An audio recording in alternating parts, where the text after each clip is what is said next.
L'esprit n'est pas une boîte fermée. Les pensées qui le traversent ne sont pas de simples impulsions électriques sans conséquence. Chaque idée, chaque émotion et chaque intention laisse une trace, une empreinte invisible mais réelle. On nous a appris à croire que la réalité était solide, figée, et que nous n'étions que des observateurs passifs. C'est une erreur de perception. En vérité, chaque être humain est une station de transmission. Nous émettons en permanence une signature vibratoire qui interagit avec le tissu même de l'univers.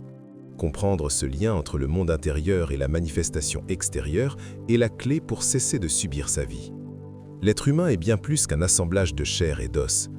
La science moderne, à travers le bioélectromagnétisme, confirme ce que les traditions anciennes savaient déjà. Nous sommes entourés d'un champ énergétique. Ce champ n'est pas statique. Il ondule et change de fréquence selon l'état d'esprit du moment. Les pensées influencent directement ces énergies subtiles. Lorsque l'on entre dans une pièce où une dispute vient d'avoir lieu, on ressent cette lourdeur. Ce n'est pas de l'imagination, c'est la perception d'une vibration basse restée en suspens. À l'inverse, la présence d'un être serein peut apaiser sans qu'un seul mot ne soit prononcé. C'est l'impact direct de la vibration personnelle sur l'environnement immédiat. Il faut visualiser les pensées comme des signaux radio. Chaque pensée émet une fréquence distincte. Une pensée de peur ne vibre pas à la même vitesse qu'une pensée de gratitude. Le cerveau possède un mécanisme de filtrage appelé le système réticulaire activateur. Son rôle est simple. Il trie les milliers d'informations qui nous entourent pour ne laisser passer que celles qui correspondent à nos pensées dominantes. Si l'on est convaincu que le monde est hostile, le filtre ne montrera que des preuves d'hostilité. Si l'on cultive une attente de solutions, les opportunités invisibles pour les autres deviennent soudainement évidentes.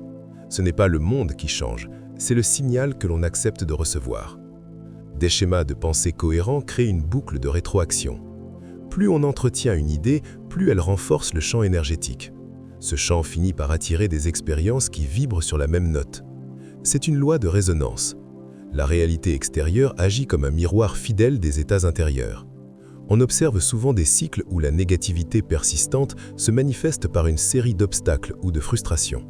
On appelle cela la loi des séries, mais c'est en réalité une manifestation de l'intrication entre l'observateur et l'observé.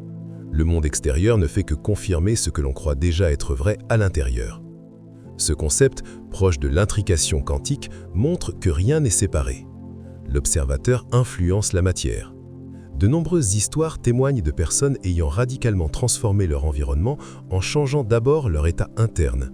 Ce n'est pas une action physique acharnée qui a produit le résultat, mais un basculement de fréquence.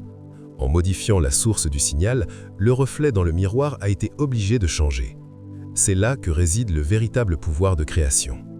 La création consciente demande d'aligner son monde intérieur avec ses désirs profonds. Cela ne se fait pas par la volonté brute, mais par l'ajustement de la vibration. La gratitude est l'un des outils les plus puissants pour élever cette fréquence. Remercier pour ce qui est déjà là signale à l'univers que l'on est dans un état d'abondance. La visualisation consciente n'est pas une rêverie, c'est une répétition énergétique. En ressentant l'émotion d'un désir déjà accompli, on s'aligne sur la fréquence de cette réalité. On devient un réceptacle prêt à accueillir la manifestation. L'installation de rituels quotidiens est nécessaire pour stabiliser cet état. L'esprit a tendance à retourner vers ses vieux schémas, vers les fréquences basses de l'inquiétude ou du doute. Il faut éduquer son attention, choisir délibérément ses pensées comme on choisit ses vêtements. Formuler des intentions claires est une manière de communiquer avec l'univers. Une intention floue produit des résultats flous. Une intention nette, portée par une émotion stable, agit comme une flèche qui atteint sa cible. Cependant, la manifestation rencontre souvent des pièges. Le plus courant est l'attachement au résultat. Vouloir contrôler le comment et le quand crée une résistance. Cette résistance est une vibration de manque. Elle dit à l'univers « je ne l'ai pas encore, donc je m'inquiète ». Cette inquiétude bloque le flux énergétique. Pour obtenir des résultats constants, il faut apprendre à émettre l'intention puis à lâcher prise. Laisser l'intelligence de la vie organiser les détails. Les croyances limitantes sont d'autres obstacles majeurs. Ce sont des programmes anciens stockés dans le champ énergétique. Ils agissent comme des murs invisibles. Identifier ces blocages est le premier pas vers la libération. Cela demande une honnêteté radicale envers soi-même. examiner les zones de sa vie qui stagnent et se demander quelle pensée racine nourrit cette stagnation. Une fois le blocage identifié, il peut être dissous par une nouvelle affirmation de vérité. Concevoir son avenir souhaité commence aujourd'hui, pas demain, pas quand les circonstances auront changé. La réalité se façonne dans l'instant présent. En changeant la qualité de sa pensée actuelle, on modifie la trajectoire de demain. C'est une application pratique des lois universelles. Ce n'est pas un processus passif de souhait, mais un engagement actif de la conscience. Le monde semble solide, mais il est malléable. Il réagit à l'empreinte énergétique que chacun laisse par son passage. Nous sommes les architectes de notre propre expérience.